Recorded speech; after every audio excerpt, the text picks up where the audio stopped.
Greetings, everyone, and welcome to a very special edition of Liberty Dispatch Interviews. I have with me on the show friend and guest, Mr. Randy Hillier. Randy is a former elected provincial representative of Lanark, Frontenac, Kingston, which is just north of where I lived. Unfortunately, if I was 2 kilometers north, he would have been my MPP, but I was stuck with some goofball liberal. Anyways, he served as MPP there for 15 years. He was the first elected representative in Canada to oppose COVID lockdowns and mandates.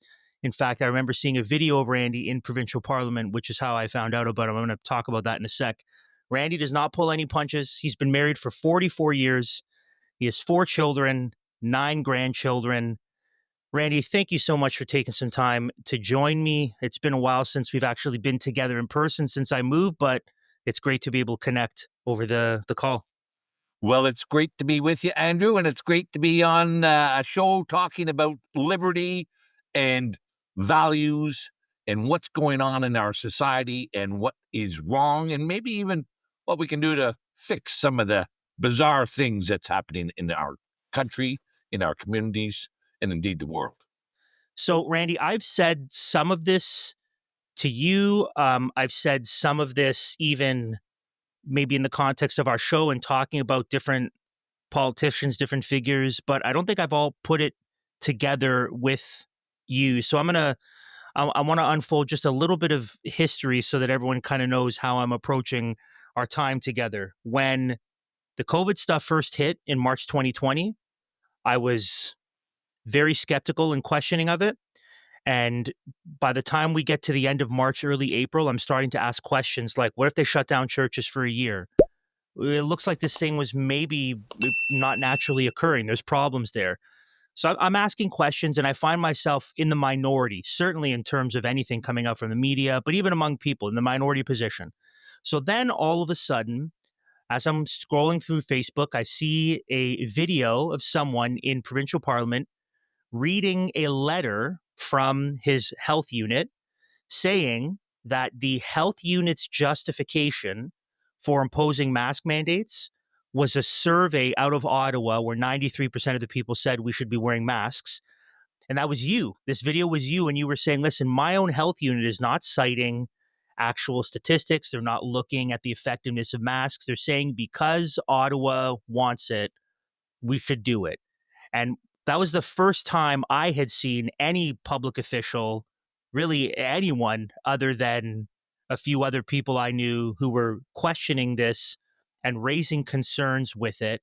And I was very thankful to have found out about you early on, to see the work that you were doing and to see how you were speaking out.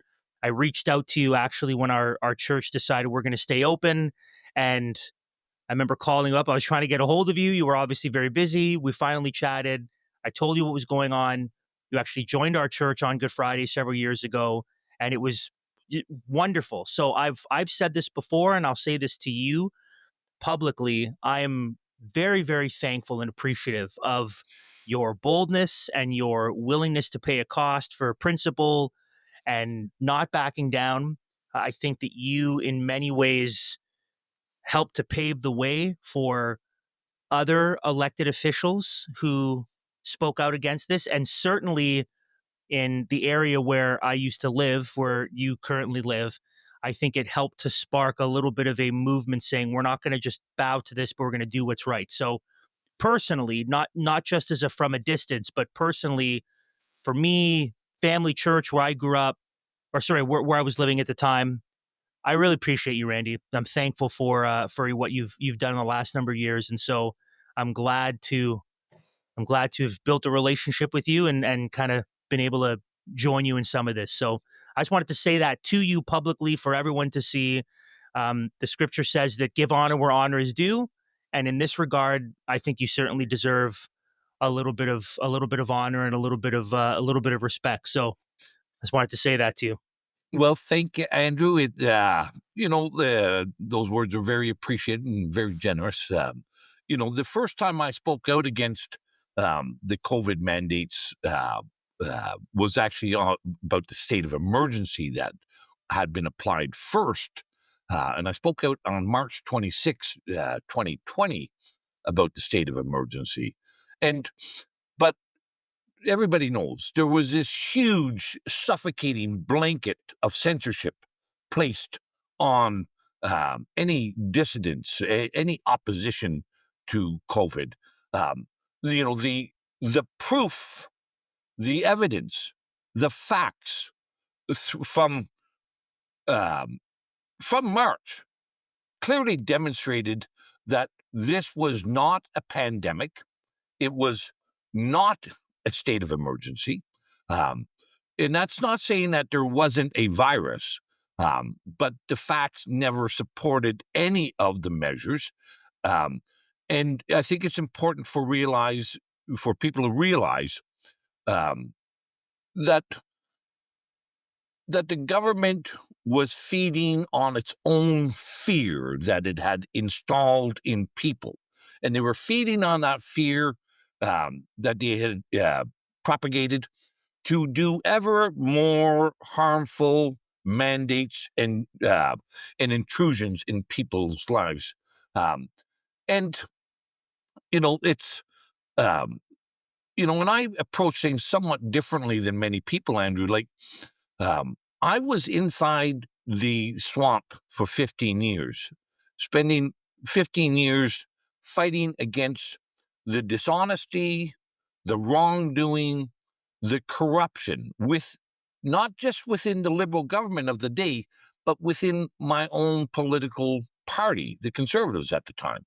Um, and um, most people, I don't think, still to this day, most people don't truly appreciate or understand the level of manipulation, the sophistication of the corruption, the dishonesty, and you know, and if they want to remain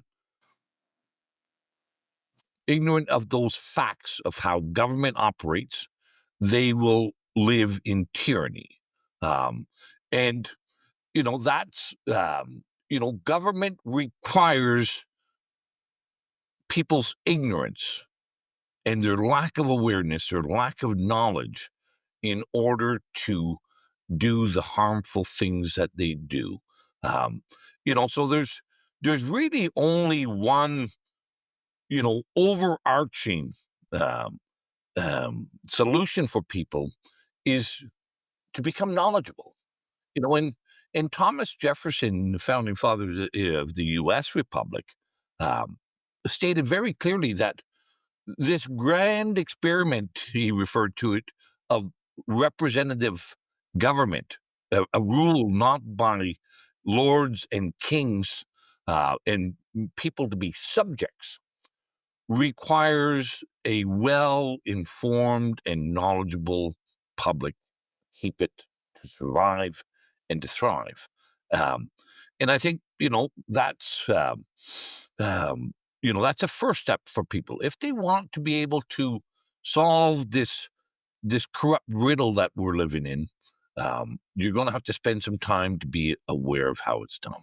And but that was the story of COVID too, Randy. I mean, the what we were being told was, trust us, we're the experts, we care about you, and anyone who would dare, not just look at Billy Bob's YouTube channel with a grainy video in his parents' basement eating Cheetos. I'm talking about anyone who would say, let me actually read like studies.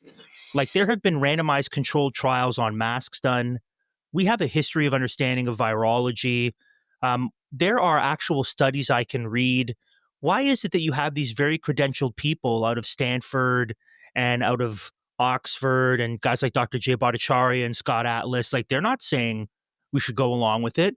But anyone who would dare seek their own information and actually use their brain to be informed were labeled as anti-science conspiracy theorists. But it turns out that the pursuit of knowledge for the sake of being wise and for the sake of making good decisions actually turned out for our benefit, and we're better off for it. And you're right that to remain ignorant is to make yourself a slave, because then it's the same thing during the Reformation. The fact that people were unable to read Latin meant that they were totally dependent upon the clergy for all their information. But the moment the reformers came along and said, we should translate the scriptures into the language of the people so they can read them themselves, then those in power started freaking out because they saw that their control over the people was waning, which is why they had to come hard against the reformers. And that has been the story of tyrants forever. As soon as the people arm themselves with knowledge, that is probably a more dangerous weapon than actual physical weapons of warfare. So you are completely right about that is the answer to the way forward. And where I want to get to that, because there's a lot going on Well, I think there's federally one and more thing that provincially. I'd put in there, Yeah. is absolutely, ignorance creates dependency and eventual control. But then it also then what we also saw during COVID, and I think this is right up there with it. It's maybe supersedes it. I think they're at least equals that knowledge, but then you need to have the resolve to speak out, and and that's where faith comes in. It's like we saw many people in during COVID. I knew many elected members who thought just like I did, and they knew it was a con job, and it was corruption, and it was all about money, um, and but they didn't have the resolve to speak publicly, and I think that's where one needs faith to be able to be honest at all times. So I want to talk about our recent elections. I want to and more than the results, which they are what they are, and kind of what they're going to do now, like what's going to happen here in Ontario and federally.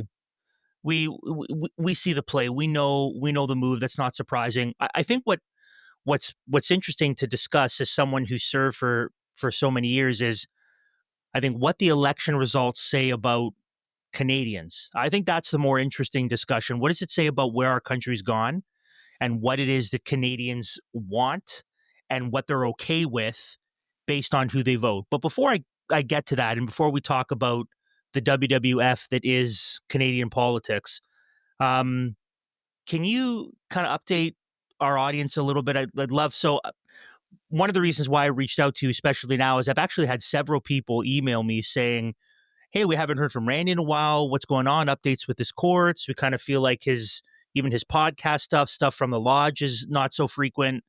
And so our audience obviously appreciates you as well. And so maybe we'll talk about both of those first in terms of kind of legal issues, stuff in the courts, as much as you're allowed to say. Can you give our audience a little bit of an update with where you're at, kind of what's oncoming, and how we can be, praying for you and supporting you in the midst of all of this? Give you a little bit of time to just unpack that. Well, thanks, Andrew. And I have been less noticeable on with my podcasts and whatnot, but that's in April. I became very ill, and I became very ill for an extended period of time.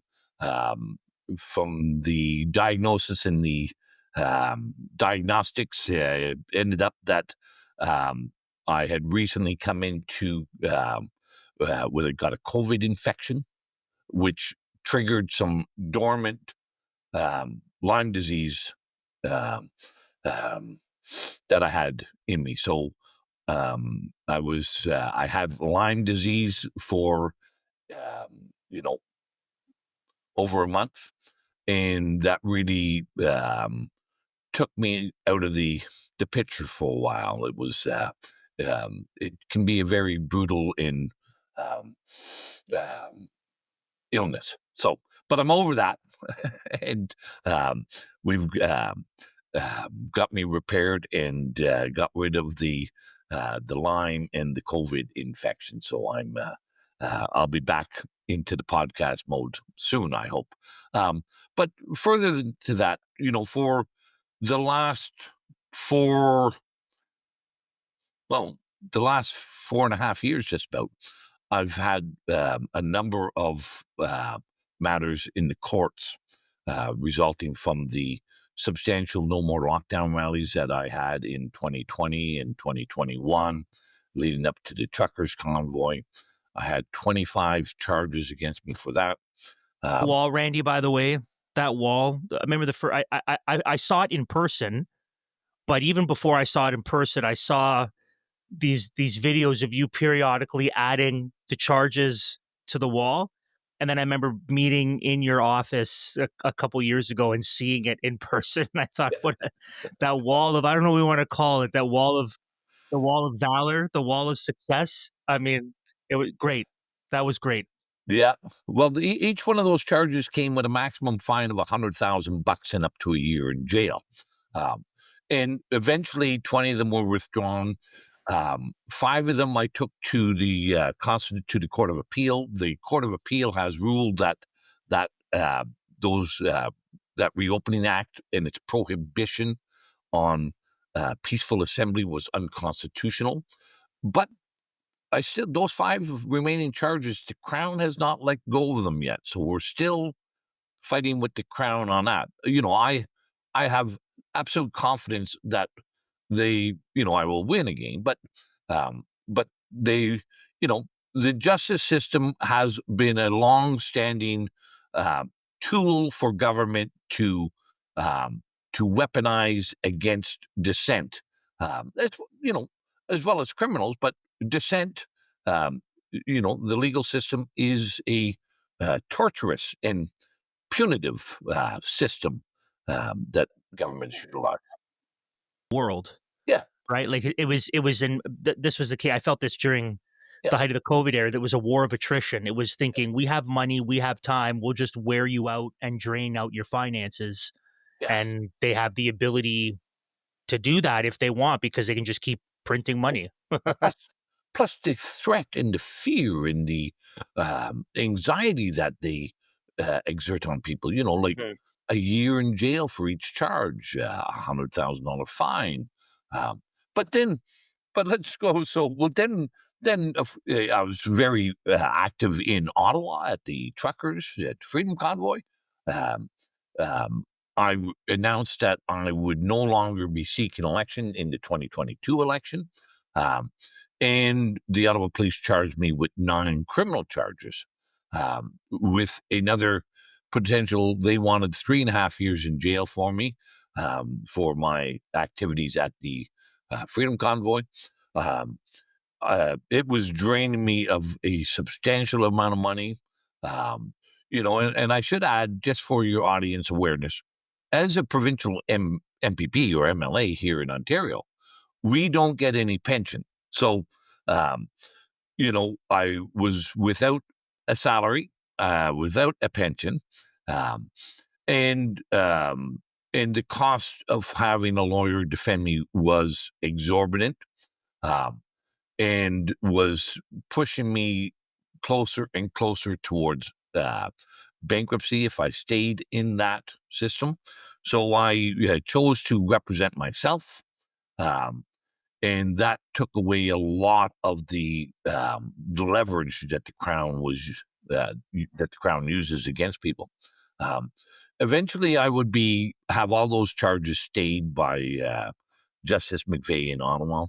She said that the Crown had taken too long to proceed with the prosecution, that they had violated my constitutional rights to a speedy trial, and that was in November of 2024, near 30 months after the charges were laid, and the prosecution was still continuing. So, and then lo and behold, in December 2024, the Crown appeals the Justice McVeigh's decision, reinstates the charges against me. And then they've been playing jiggery pokery and hanky panky with the system since December once again. And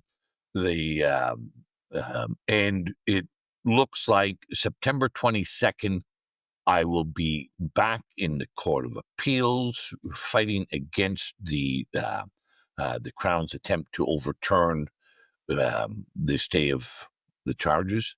This time, so that's most of my time since I left public office, Andrew, has been involved in the courts, fighting these charges and trying to keep my head above water.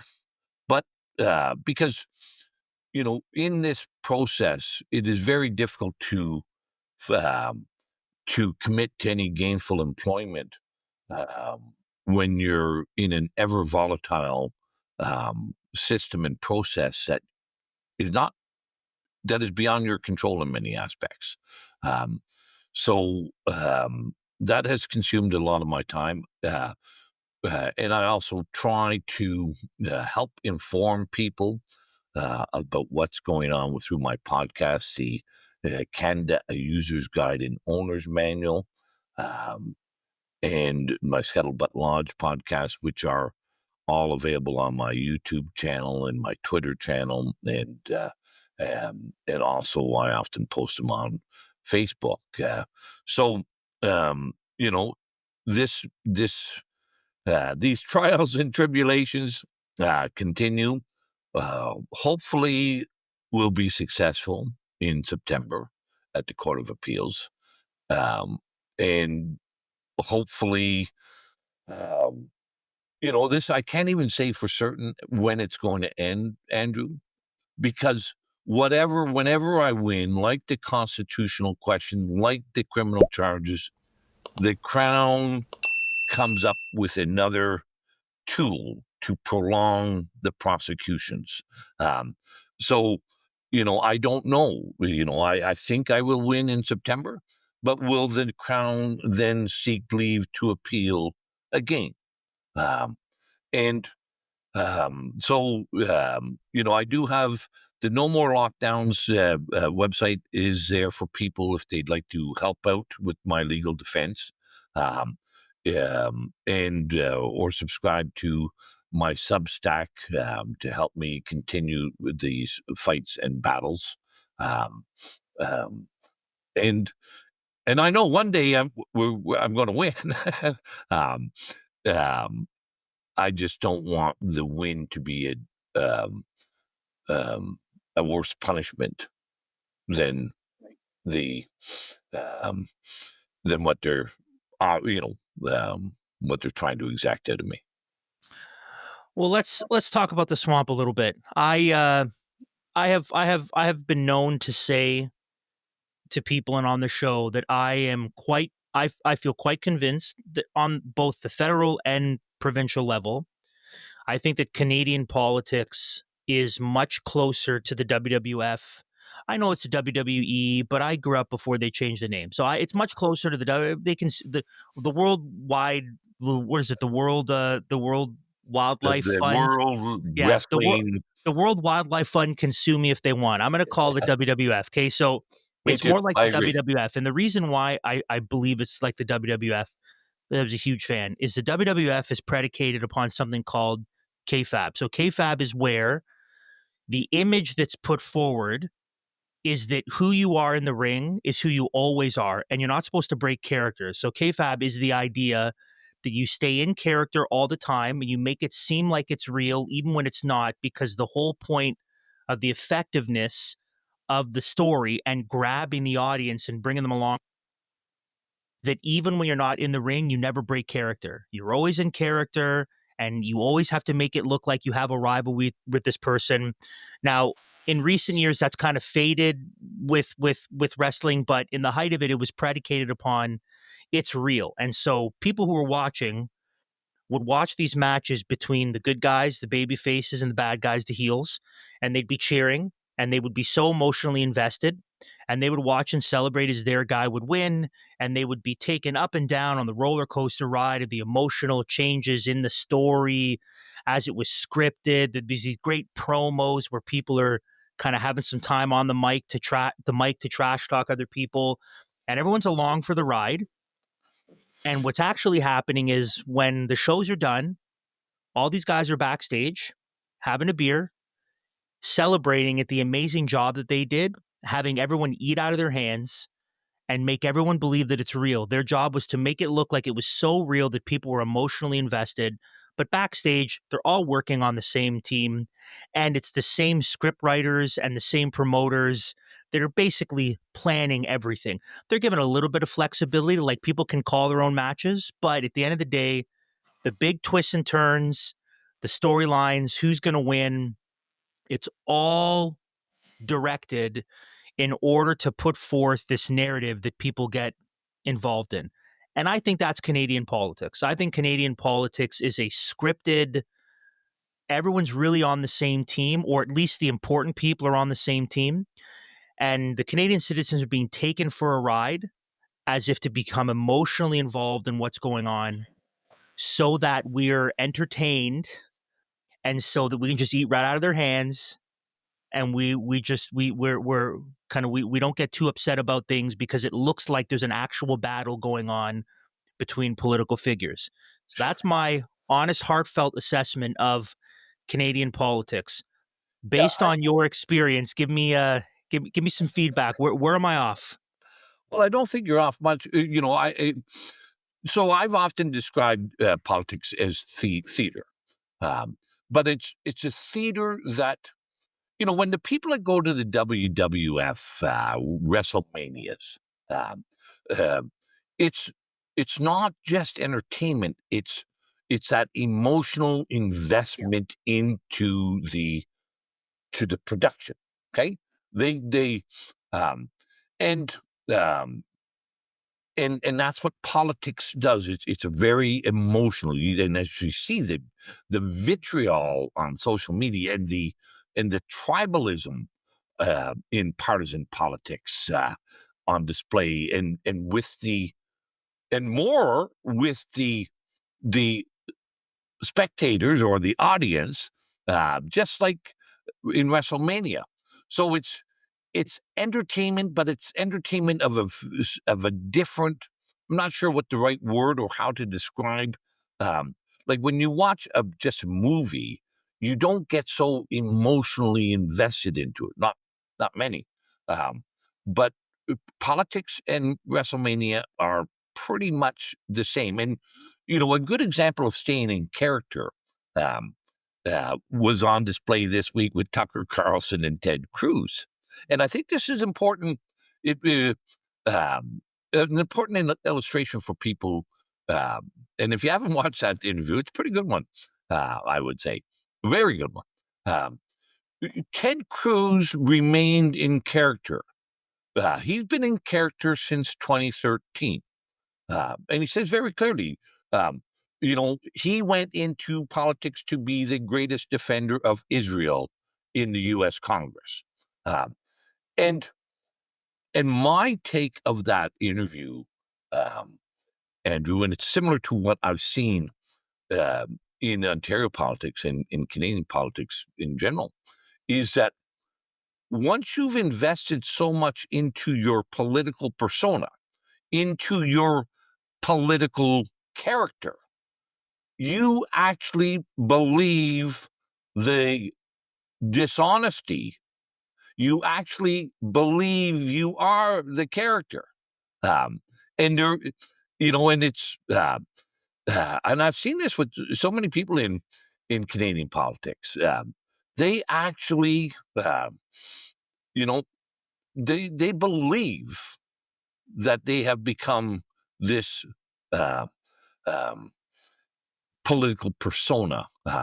And I don't know, some of them I think may be able to be like the WrestleMania fighters, and well, they do. They're not, I mean, they will, though, if the environment is correct, where there is a um, private function with other characters, they will let their character leave for a while and be normal. Um, but um, but Ted Cruz showed that very, his arguments, and this is like a Harvard-educated man, and engaged in a interview with Tucker Carlson, who's no slouch. Like, Tucker is a smart boy, but you would not think that Ted Cruz was at Harvard. You'd think that he hardly got out of grade school in that conversation with Tucker. But that's because he has adapted to the slogans, the talking points, the bullet form of thinking as a politician. And but you're absolutely correct. It's emotional entertainment that captures the voters, or a diminishing number of voters, actually. I think a lot of Canadian voters do see through the bullshit, if you don't. And but that's nothing. Let me just end off by saying nothing you will ever see in question period or committee is truthful or honest. It's all a script. And we all know what the outcome of every scene is, of every act. And we all know what the outcome is. For those who watch, we and understand politics is very predictive. So let's talk provincial for a sec. So Doug Ford was first elected in 2018, right? 2018. Correct. And I voted for him in 2018, mostly because I grew up in Toronto when his brother was mayor. Yeah. And so I thought, listen, if he's anything like his brother, that's going to be my vote. I don't know who else I would have voted for, to be honest, but I thought, okay, I remember Rob, right? So we're okay. So I vote for him, and he ran on it. We're going to appeal the sex ed curriculum, and he did for like 2 months before reinstating it. And then COVID hits, and he essentially becomes a communist. He spends like a communist. He's totalizing power. He's doing things provincially that are mind-boggling for a conservative. And in 2022, he wins again with more seats. So he had a more successful victory, in part because they removed certain people were kicked out of caucus, and then he took back those seats plus. So he wins in 2022. I thought, man, Ontario, what are you doing? How can you vote for this guy? I mean, he's destroyed your businesses. He locked your elderly relatives up in old age homes and put sick people there and wouldn't let them go to the hospital. Like, what are you doing? But it was a wild time. Okay, so he wins in 2022. Then we have another Ontario election that's called because, Captain Canada needs to save us. Yeah, he needs to save us from Donald Trump and from the tariffs, even though, and you and I know this, even though I heard murmurings from people who were involved in provincial parliament back in 2023, late 2023, that there would be a provincial election before the federal election, even though it wasn't slated till 2026. So when he called the election, I wasn't surprised because that's what I'd heard, that the election would be called before the federal one. But it's called nevertheless. And I thought, surely Ontario, they're going to, I mean, even if he wins, there has to be some sort of chipping away at his mandate. I mean, there's no way they're going to support him this much again. And then they do. And I'm like, I don't know what it's going to take. So the first question is, what is this? I mean, you represented a constituency that even after you were no longer with the Conservative Party, went hard for the Conservative, even though I met the guy. He's a gargoyle, right? He's just an empty shell, the guy who's the MP, the MPP in Lanark, Frontenac, Kingston. I mean, it's totally corrupt. He's on the board of the Agricultural Society, and then the various debates that are put on by the Agricultural Society wouldn't allow other true conservatives to be involved in the debates, and principals of Christian schools that aren't political put his sign up. Even it's all a big corruption scheme. But what does this say about Ontarians? What can we conclude about our fellow Ontarians that continue to give this kind of mandate in light of what he's doing? I mean, are they so duped? Were they so gripped by the anyone but the liberals? Like, was that the play? And then they took it hook, line, and sinker?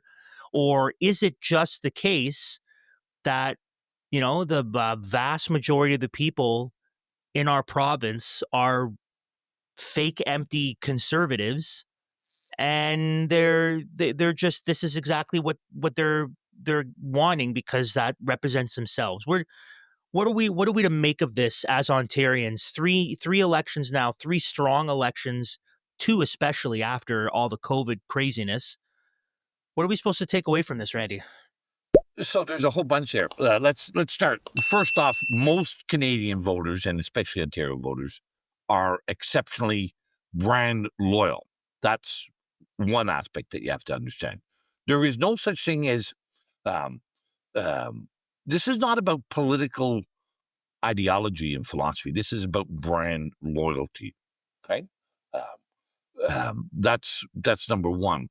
Um, the There's also the element of um, viable options. Most or many Canadians think that it is more important to vote for a winning executive than to vote for an effective representative. Like Mhm. there, that the idea of voting for an effective representative versus the premier or the prime minister is very So conflated and very in confused. other words, what you're saying is people are thinking, just because I want to flesh that out just quickly. People are thinking, rather than have a person of integrity represent me in my particular riding, I would rather make sure that my favorite political party has an abundance of seats and a majority in the parliament. Yeah, and I would refine that just a little bit more. Many of them are thinking that they're not even voting for the local representative, but that they're voting for the premier or they're Right. voting for the prime minister.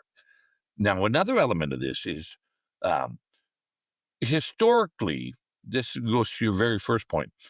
Historically, um, uh, when the Liberals are in office in Ontario, the Conservatives will be in. When the Liberals are in office federally, the Conservatives have a much easier time winning in Ontario provincially. And the reverse is very true as well. If there's a Conservative federal government, it becomes much more difficult for the Conservative provincial party to win. Okay, that's a very historical Do you know why that trend. is? Do you have any thought? Because that is the case. Do you have any quick thoughts on why that is? Well, um, there's a couple of reasons. I think because every government disappoints sooner or rather, eventually. So if uh, if the Liberals are in government federally, uh, there will be people that they will have disappointed. So let's vote for the alternative. I think that's in large part to it. Um, you know, but because people have to understand, it's only a very small number of actual voters who make the difference or who switch um, and make a change in government. Um, so, like because of the brand loyalty is locked in at about each the federal conservatives and the conservatives and the liberal parties each can be certain of about 35% of the vote, regardless of what they say or do. Each. So that's 70% of the voters there.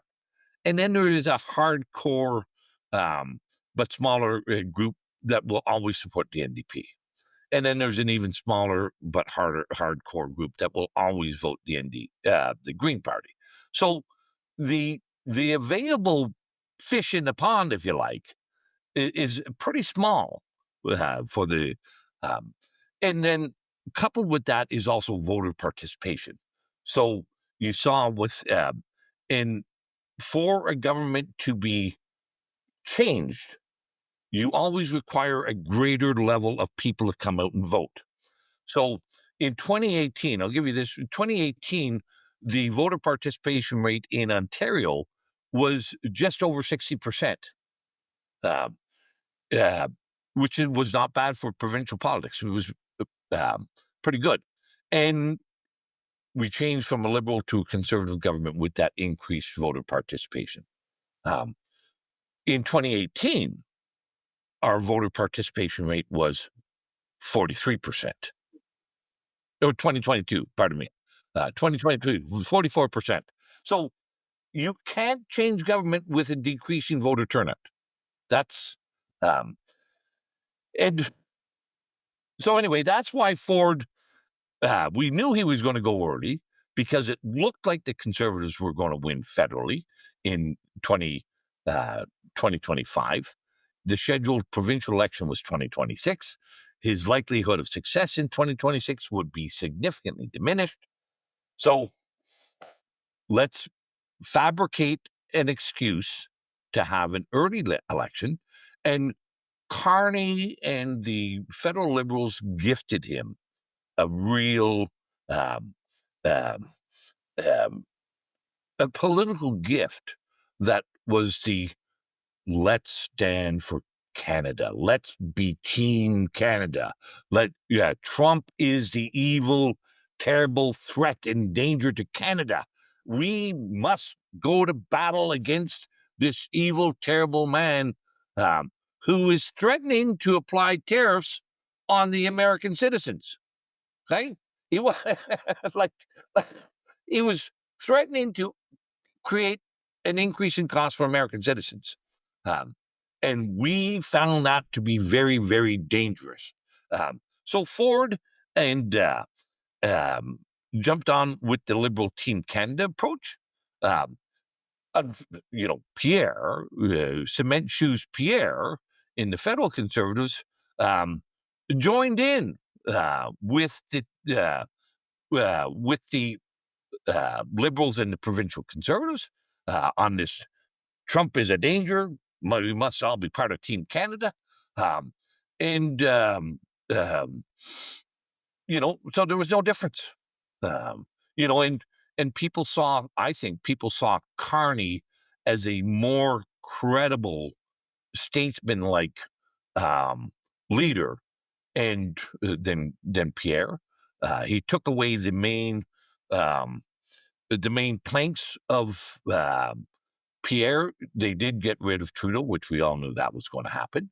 And then Carney suspended the carbon tax, and that took away those planks. So, like I said, Cement Shoes, Pierre couldn't pivot from their preordained path, and the monumental lead that he had evaporated into a loss. Inflation through the roof. Food costs went up 10.6% in February. Censorship of dissident voices, freezing of bank accounts. Justin Trudeau invoking emergency powers against the truckers. Banks can now freeze their personal accounts, the accounts of anyone linked to the Freedom Convoy. Digital surveillance and communism spreading. What do we want? Basic income! With the basic income, and I felt a sense of security because I didn't have to worry about not going hungry, and I didn't have to worry about being kicked out of my apartment. The government is on the verge of bankruptcy, and they're coming for your money. Canada's federal debt increasing in real time, now surpassing $1.2 trillion. This debt is draining taxpayer dollars, with interest alone costing $54 billion this year. It's time to break free and start saving in money they can't take from you. Since 2013, the folks at Bull Bitcoin have one mission: destroy central banking. Bull Bitcoin is the most trusted Bitcoin company in Canada. They empower you to buy, sell, and pay bills with Bitcoin. They are 100% non-custodial, which means that you always maintain full control over your Bitcoin, allowing you to reclaim your financial sovereignty and secure your wealth for the future. Their customer support will assist you throughout the whole process, helping you get your hands on the hardest money ever created. Escape their financial gulag, click on the link below, and start buying Bitcoin today.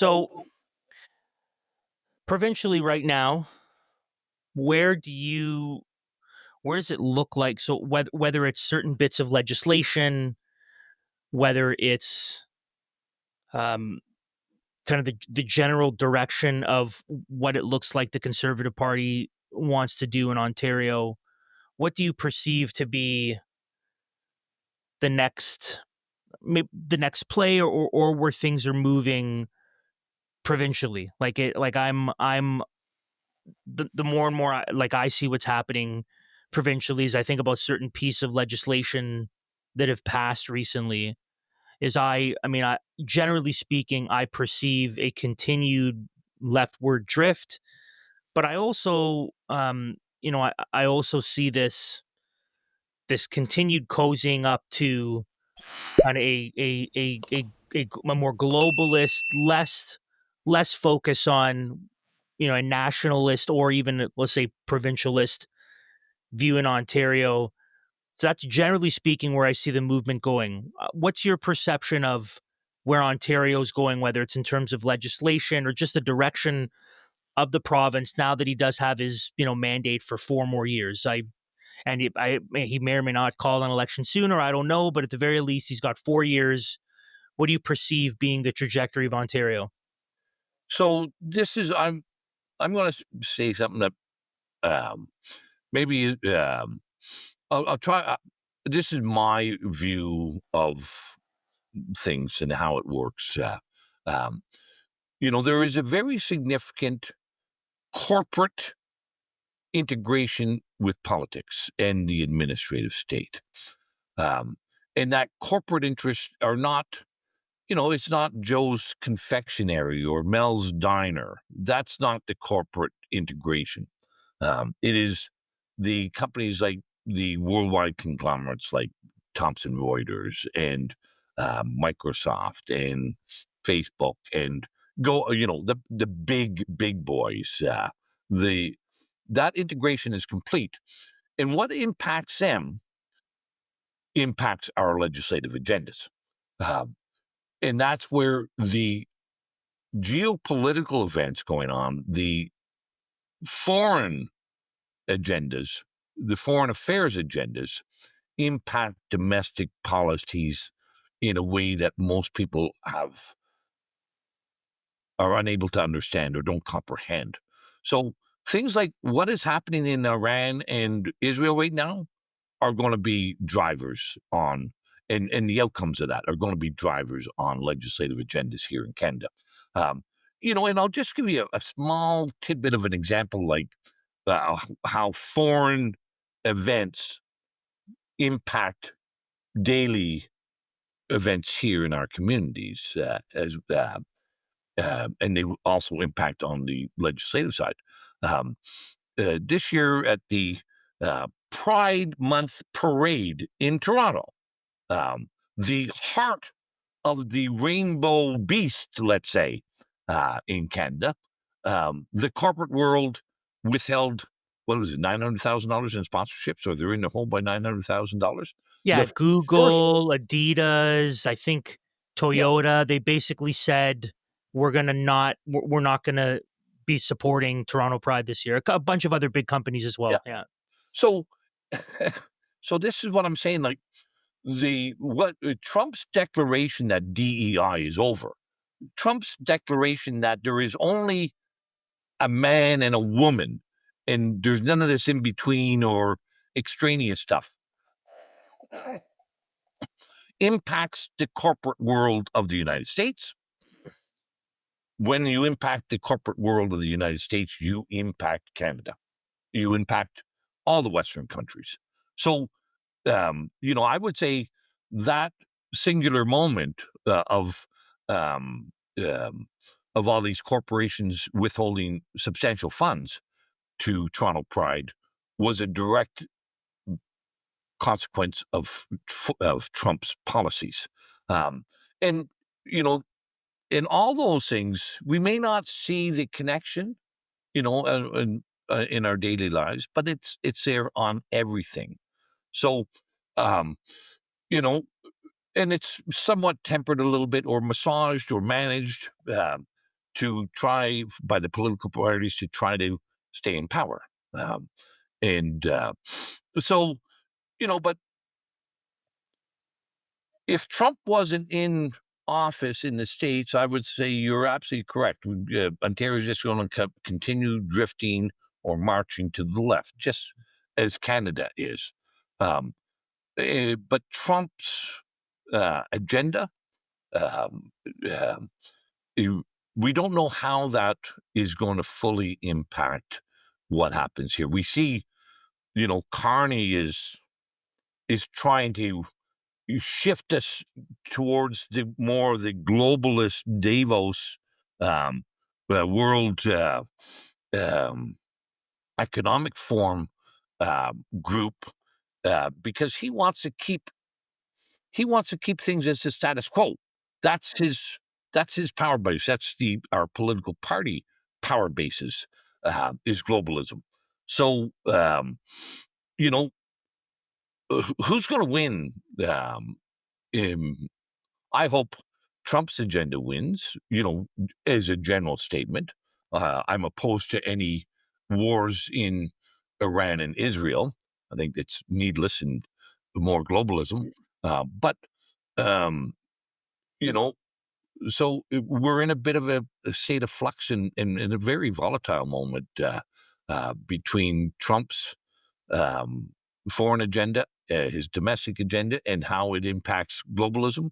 And Carney has clearly hitched, or is trying to hitch Canada's way into the globalists. We'll see.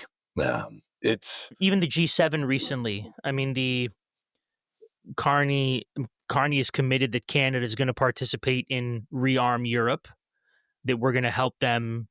And I mean, Rearm Europe is basically, it seems to be a response to Donald Trump, that Rearm Europe is their way of saying, you know what, we need to be able to defend ourselves. Or another way of saying it is, Donald Trump has called our bluff and said that it's not fair that they continue to defend the entire Western world at no cost. So maybe we should be responsible and defend ourselves and give European countries the ability to properly defend themselves and grow their military. And Carney's like, we're a part of that. Do you think he makes the pitch or the play? And Matt and I have talked about this a lot, and I don't know how successful it would or wouldn't be. But do you think that Carney might even subtly hint at maybe Canada should become, maybe not a full-on member of the EU, that'd be very difficult, but almost like a member emeritus, right? Like we're an honorary member of the EU from the other side, because, as Carney would said, we're the most European country that isn't in Europe.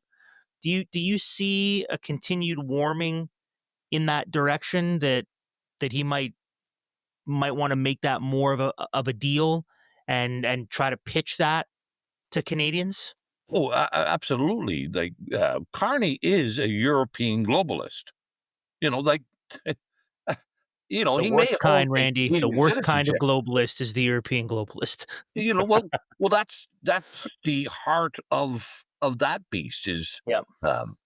is Europe, and this, and Trump's at war with Europe right at the moment. Like, I mean, Europe is completely exhausted of its natural resources. It no longer, a couple of countries have oil and gas, but as a whole, Europe doesn't. They're dependent upon others for energy. They have few of any other remaining natural resources: gold, coal, iron ore, silver. So they need, but they have a substantial amount and an overwhelming amount of public liabilities in Europe. And so if you look at that balance sheet, they're in a precarious position. At least, Canada has got a bad financial balance sheet current account financial statement. So does the States. but we are full of wealth and assets that have not been utilized or exploited yet. Same with the States. Europe doesn't have that, and that was one of the factors in the Ukraine war, was to get Ukraine into the EU so that their resources, their assets, could be exploited for the European central banks and the European governments. I think that there is a play with Carney and the EU to exploit Canada's natural resources now that the Ukraine natural resources. Trump has taken a bunch of them in the deal that he did with Zelensky, and the rest of it is going to go to Russia. So Europe, and Carney's hinted at that with his subtle. Canada has a lot to offer, and if we need to find other places, if other people are willing to take what we have, that's his way of saying maybe we're going to pivot and we're going to deal more with Europe. Or also, I think included in that is we're also going to be much friendlier with China. I think that's baked into that as well. Is we're going to, let's formalize the relationship that's existed for years, that's been hiding under the surface, and now let's make it formal. Let's deal with them on the books, not off the books. Oh, I think that's really Carney's play and Europe's play to oppose Trump's anti-globalist agenda, is to plunder and really to plunder Canada's resources and remove them from the Americans' exploitation. So, but with all those scenarios, like with Europe and whatnot, this is not for the benefit of Canadians. This is not for the wealth and prosperity of Canadians. This is for somebody else in Europe. So, those are things that we can be optimistic and whatnot, but there's no cause for us to be optimistic on this unless we become better informed about how foreign policies and geopolitical events impact and drive domestic legislative agendas. That might take a little while for the Canadian public to understand what is at risk here. Like Carney and everybody was very effective to, fear the 51st state. I don't think anybody is really understanding we could be the 28th country of the EU. Right. Do you and I'll tell you, there's a lot. Then you have no sovereignty, and you have, because you lose your ability for monetary policy as well with the EU. Like, so be cautious. Canada is in a bit of a vice here between globalism and Trump, and we better wake up to it. Well, it's funny. We covered this on our show a couple weeks ago, but the legacy media didn't make a whole lot of hullabaloo about the WHO actually passing its pandemic treaty. That they had their original pandemic treaty that it didn't go through because a number of the member states said, "Hey, it looks like you're kind of taking our sovereignty away," and then they went back, and then so just in May, just at the end of May, the WHO and the UN, okay, here we are, we agree on the pandemic treaty. And so a lot of people don't know that was like finalized now, that that it passed at the end. With that, most people don't know that Canada is one of the first early adopters of the pandemic treaty. And that's a great example of people lacking information and people not being informed, because we're basically, as a country, we've basically signed on to say that we want to enshrine and agree with the rest of the world on COVID policies and mandates that rather than being a reaction and response, let's just put them into place proactively so the next time something happens, we already have the measures in place to do the tyranny that we want to do. And most people in Canada have no idea that that happened 2 weeks ago, 3 weeks ago. Yeah. Well, because, the machine is very good at disguising, camouflaging its objectives in all matters. It's not just about COVID, whatnot. We are abdicating our sovereignty in so many jurisdictions to supranational entities. That's what globalism is, Andrew. Just as the European countries have abdicated all of their sovereignty to Brussels, a supranational European Union, and have little influence in the direction of the EU. And we've seen this, like the EU threatening Hungary because Hungary has prohibited pride parades. Like, and who would have ever thought that people's sexuality would become so predominant in public policy discussions? But well, for Hungary, it's a whole. Hungary's been a bad boy. I mean, Hungary has basically said we are going to close our doors to the flood of refugees. Hungary did not play the COVID game the same way everyone else did.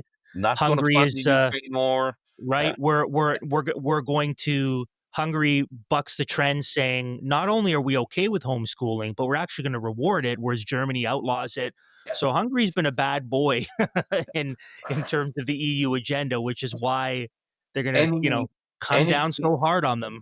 Any independent thought, any independent action turns you into a bad boy. Mm-hmm. Conformity and consensus is the objective of of these supranational. So, and I think it's important for your audience, take a look at who didn't sign on to the WHO pandemic treaty. That will be an eye-opener for people to see that, both the U.S. and Russia didn't sign on to it. And there's a few others in there. There are, if you want to lose your nationality, then sign on to every UN treaty like Canada has. If you want to lose your sovereignty and your nationality, get in with Europe without question. Because Canada was saying, we are going to rearm Europe. Okay? We're going to use our natural resources, our money, to rearm Europe. Maybe we should think about having an effective military on our own. But we won't fund that. But now we're talking about, and I don't know how many tens or hundreds of billions of dollars Carney's got in mind to transfer our wealth and our assets to the European globalists. So, it's like I said, we're in a very volatile period, and the thing that makes it most volatile, Andrew, is our lack of understanding of what is happening.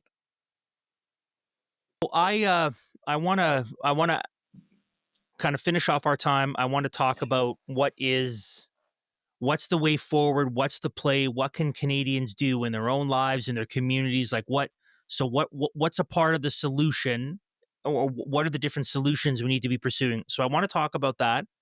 I want to have that discussion with you. But before I do, I want to ask one more quick question, want to get a quick bit of feedback.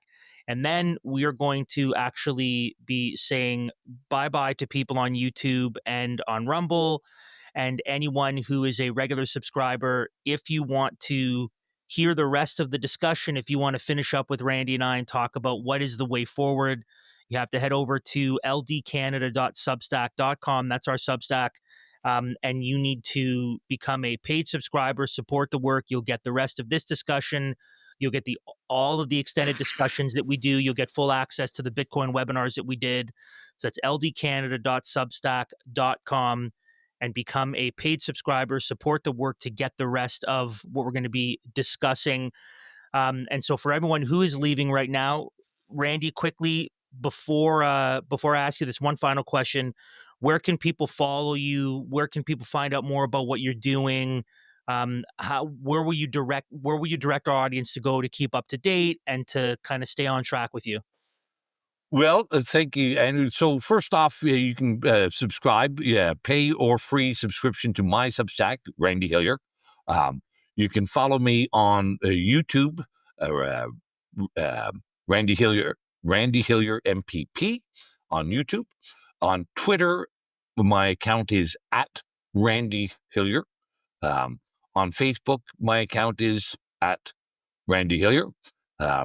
And if you want to help me out in support of my legal defense, and help me continue to fight the machine, you can go to nomorlockdowns.ca, and you can either make a donation to my legal defense, or you can also book my cabin, Scuttlebutt Lodge, if you want to have a little holiday away from the maddening crowd, and have some discussions on liberty and, as I say, faith, freedom, and families. Come on up to Scuttlebutt Lodge, and that's at www.nomorlockdowns.ca. So before we head backstage, Randy, really quick, do you think that we're going to spend $71 billion to take protection under Donald Trump's Golden Dome?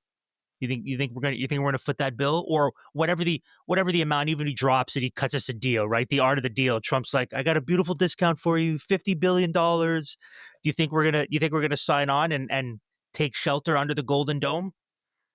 Listen, we are either going to do that with the States, or we're going to do something with Europe. Canada, by and large, has lost its national identity. It's lost its sovereignty.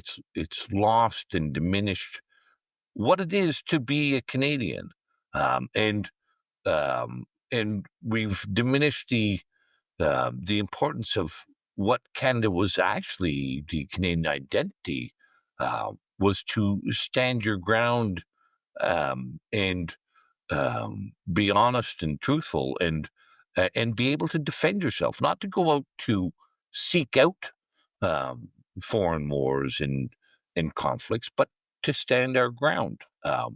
And I think we've largely have lost sight of what that identity is, and don't care for it, or many people don't even care for it. Well, we have work to do then. We have work to do to rebuild that, because there is a beautiful Canadian identity that we have, and there is something historically that our country has stood for. And I'm the child of an immigrant. My mom wasn't born here, so I'm a second generation immigrant, and as you can tell by my shirt, I do very much love my country of birth, and I love what Canada stands for historically. And I, as you are, and as many are, am willing to fight and do what's necessary to not only see a reformation and to see a movement of rebuilding out of the toxic globalist ashes, to reestablish Canada on the principles and foundations that it was originally founded. And we're going to talk about what that looks like. But for those of you, again, who are on YouTube, who are on Rumble, become a paid subscriber over at ldcanada.substack.com, and you can find out more about what it is that we need to be doing, what the way forward is. And so for those of you, farewell until next time. Galatians 5:1. Okay, Mr. Hillier, what's the way forward? So obviously, I think in light of our discussion, let's start with this first. Obviously, people need to become informed. People need to value and appreciate the discipline of, reading and research and informing themselves. And there are many different ways that happens. So maybe kind of very practically, what could you offer people to say, if I were to recommend you growing in your knowledge and becoming an informed citizen so that you can not only know what's happening, but then take the necessary steps, how would you direct people to do that? Maybe give me a few things